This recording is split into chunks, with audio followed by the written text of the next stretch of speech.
overall logic, and an overall logic of these things then gets into archetypes.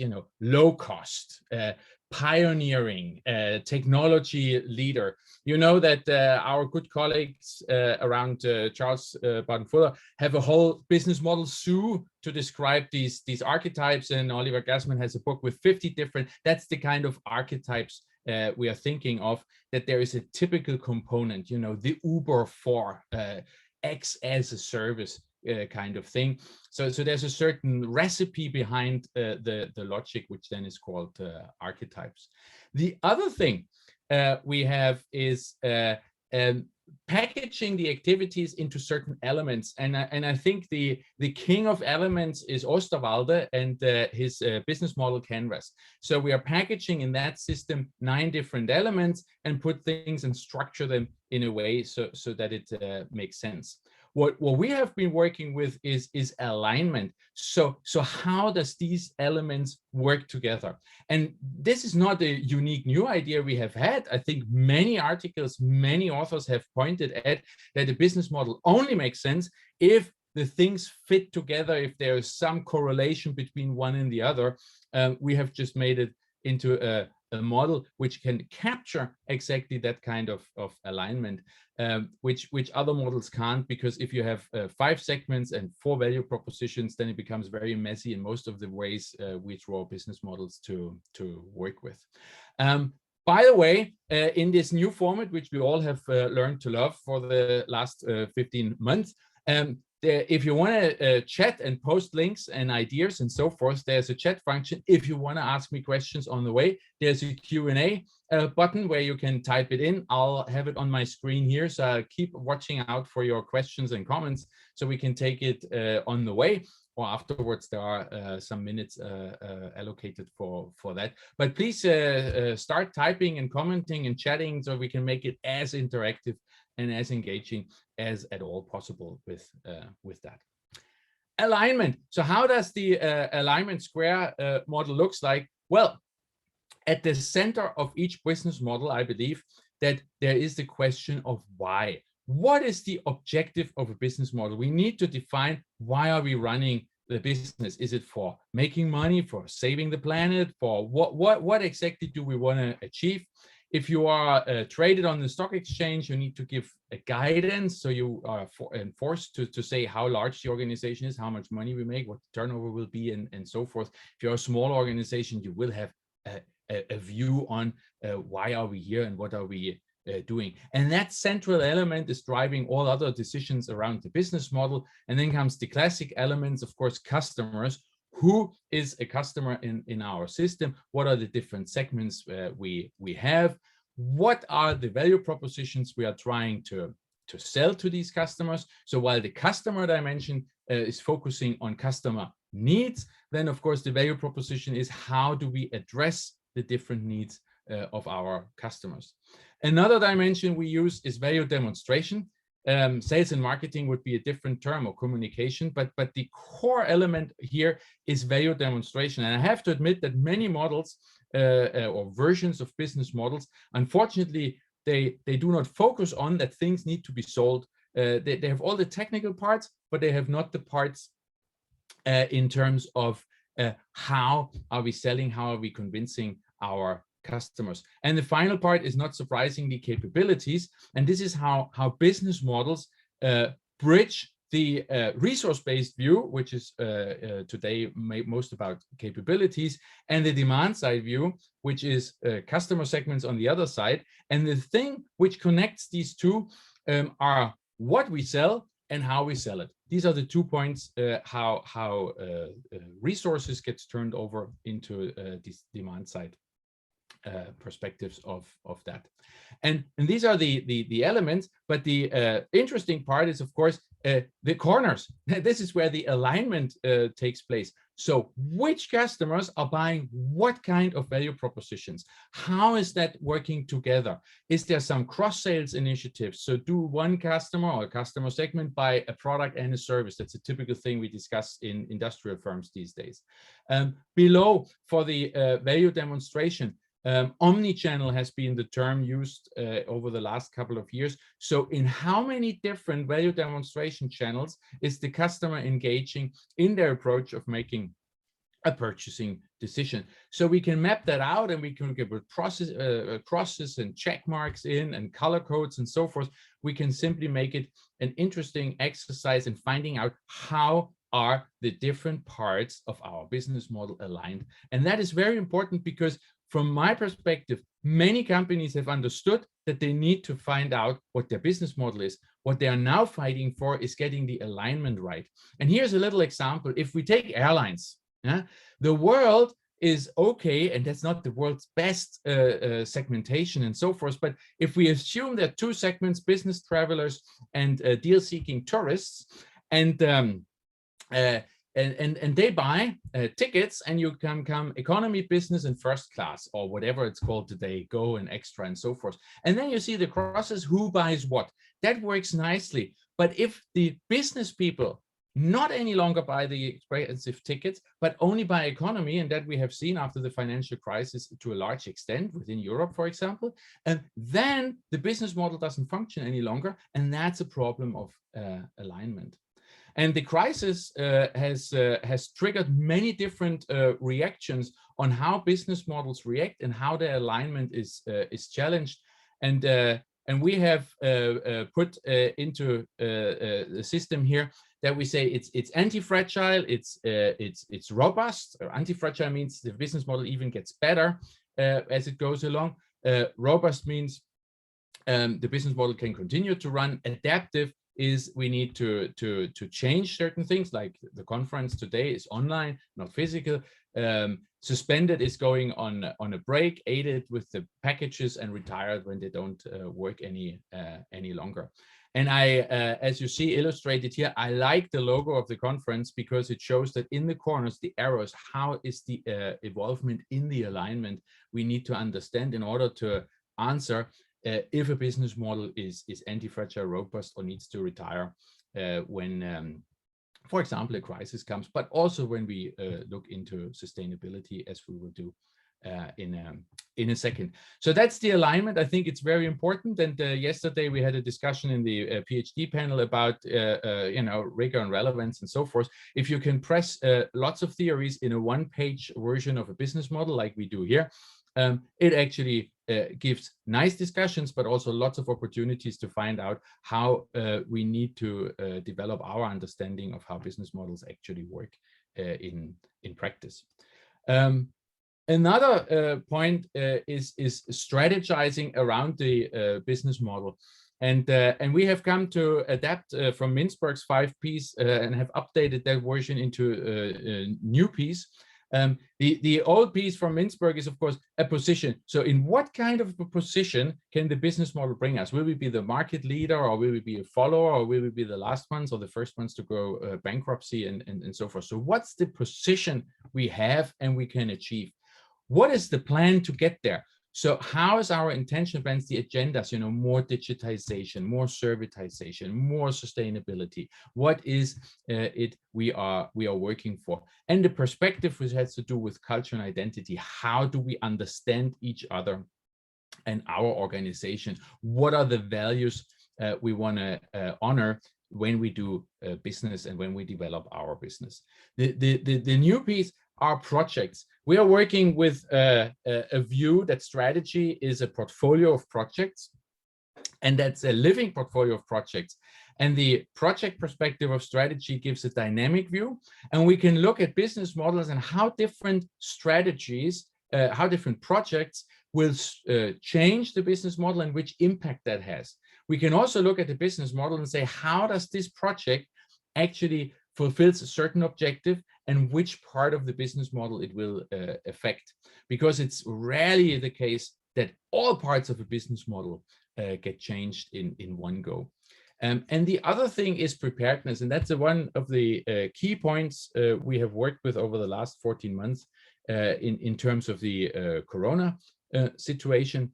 But the key question was, are we prepared for uncertainty and change? And the results we have from our companies is very obvious.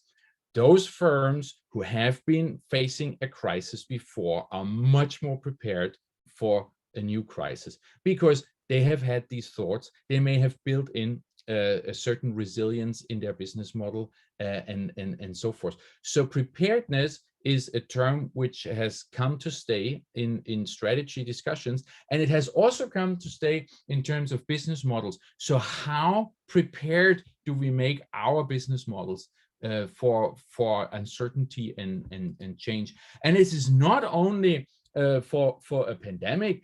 Before the pandemic, we talked about disruption. We love to talk about what will happen if this, that, and the other thing, and digitization was the big thing. But another big uncertainty is around cyber attacks. So some companies have unfortunately experienced that. So how do we prepare our business model? How many Slack resources will we build in? How many security, how much investment will we do to secure our business model against that? Supply chain failure. I mean, just as the Corona situation gets lifted, we have a big ship blocking the Suez Channel. So these kind of preparedness for the for change and uncertainties.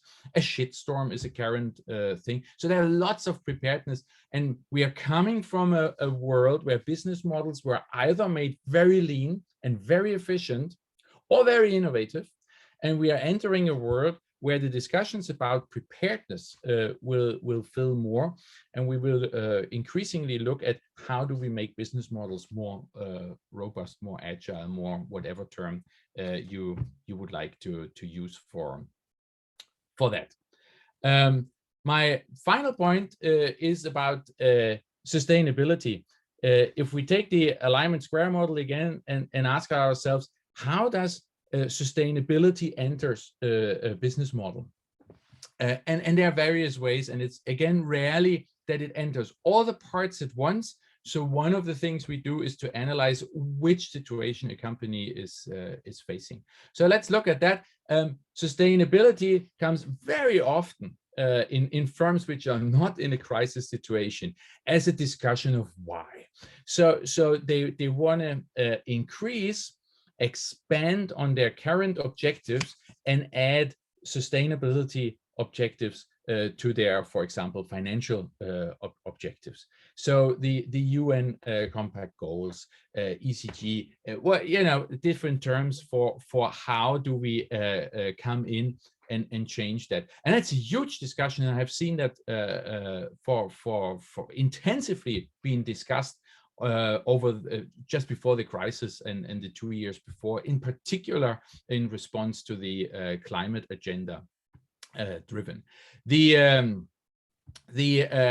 If we look at the elements, so are there new elements? Are there new customer segments emerging? So we have new customers which are coming in, or is it that our existing customers have higher demands on sustainability? These are very different situations a company is facing, because new customers is different of than to changing customers in that one. Similarly, our offerings, our value propositions, are we increasing the sustainability of existing products and services, or do we invent totally new versions of that? And the same for communication channels, and the same for capability issues in that. So that is a huge discussion in terms of sustainability. But of course, what about alignment? So what happens in the corners? Is it that certain customer segments will exchange one value proposition with another one because they want to buy green in the supermarket, to take one of the obvious and heavily debated issues?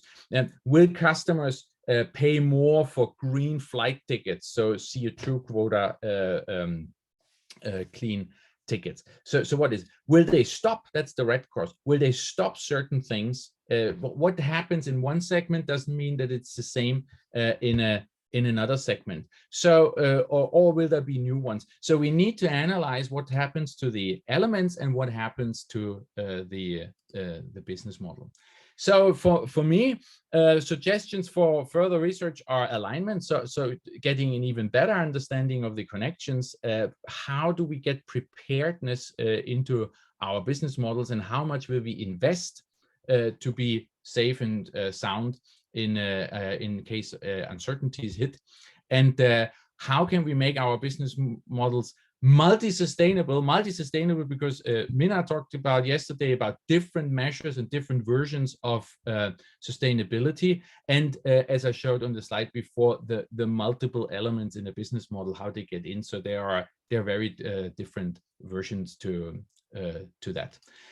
With that, I have used my time, and even worse, I have used your time. So I hope it was interesting to listen. I can see that there's one question which I will Julie read now.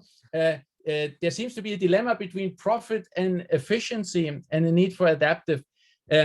Yes, as the strategy professor, I like 2x2 matrices, Heidi. So I have for years said, okay, if we take financial on one axis and we take, for example, environmental or sustainability or preparedness on the other, what are the key issues in terms of making the win-win box? So how do we get to the box which is on top? I think the important issue for most business developer is how can we find win-win solutions. As long as it becomes a dilemma either or, I don't think we're going to win much. And the same argument I had with the climate debate.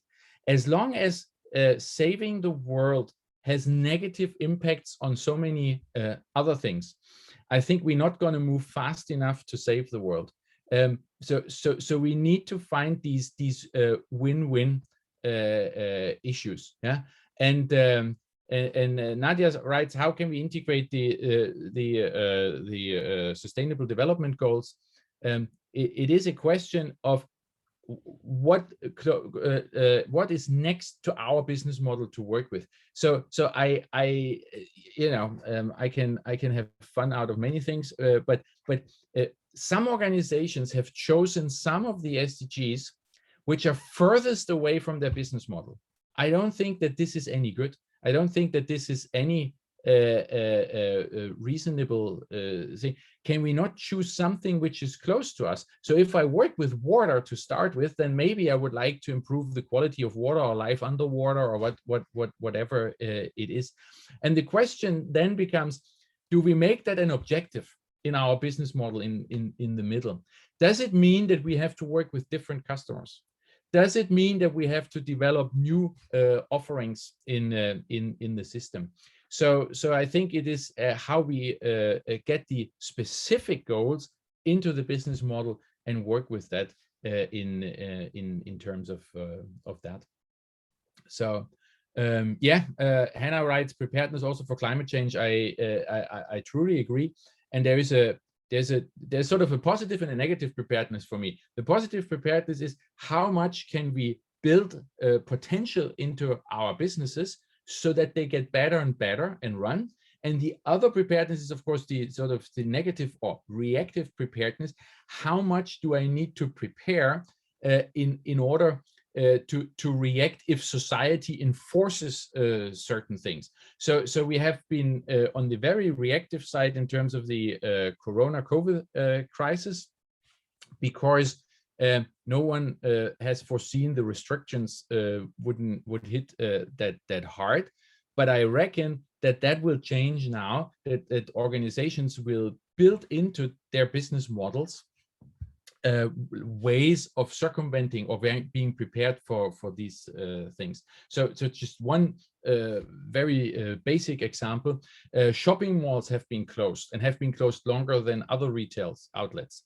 And that was because they have their entrances within the shopping mall. So I would easily foresee that most shopping malls get rebuilt with doors to the parking slots, so that in case there is another crisis and you need an individual entrance to your facilities, then you have that entrance. So this is how these things get into our business model as a capability building and other things. There's a question about implementing sustainability objectives internally, and often in response to customer demands. It's a dialogue, and that's a hint to another thing which I like about my little alignment squared model. It doesn't really matter if your sustainability journey starts with a customer demand. So that means the customers change, and that demands that you change your value proposition or your value demonstration, and that demands new capabilities. Or you build new capabilities because you believe that this is the way forward and you would like to pioneer, and these capabilities allow you to have new value propositions, allow you to have new value demonstrations, and then you can convince customers that there's a better way and how they can contribute themselves to a better planet for the world. Companies have an interest in keeping the current system in place. Yeah, I think that is true. That is also what we see when startups enter an incumbent firms. Doesn't have to be sustainability issues. We are working with a lot of boards and management teams. How can you disrupt yourself? That has been an issue before the crisis and will be an issue after the crisis. So there's no short answer to that, but every team has a responsibility to safeguard the capabilities they have invested in and driving a business model which utilizes on those capabilities. So I think there's always the exploit, explore, and anti-dexterity discussion, which the model is to describe the challenge rather than that I would have a new solution to that. Yes.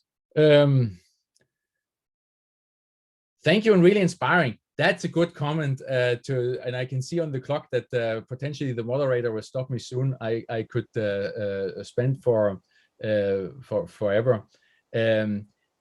Collaboration across boundaries. Let that be the final comment with a look on the watch here.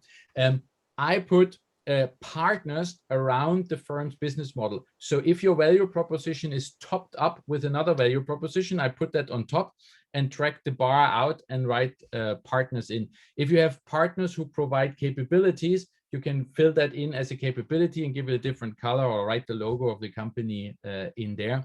If you use partners for distribution channels, so maybe your online shop is done by, say, a little company like Amazon, then you can put their logo on there. So I have in the middle, I have what I have my own, and then I put partners on top of that. So this is how I enrich that figure to get partners in. But yes, and a very final comment is, before you ask where cost and revenue is in the top corner. How many customers buy how many value proposition? In that alignment squared, that's where our revenue is, and cost is related to our capabilities. So I can write down how much do the different capabilities cost for me. I think my time is up. I think I should finish here at 11:15, but I glance over to the moderator. Thank you so much, Thomas Ritter, for your insightful, energetic keynote. I hope you have a nice day today. And now, everybody, take the chance to share your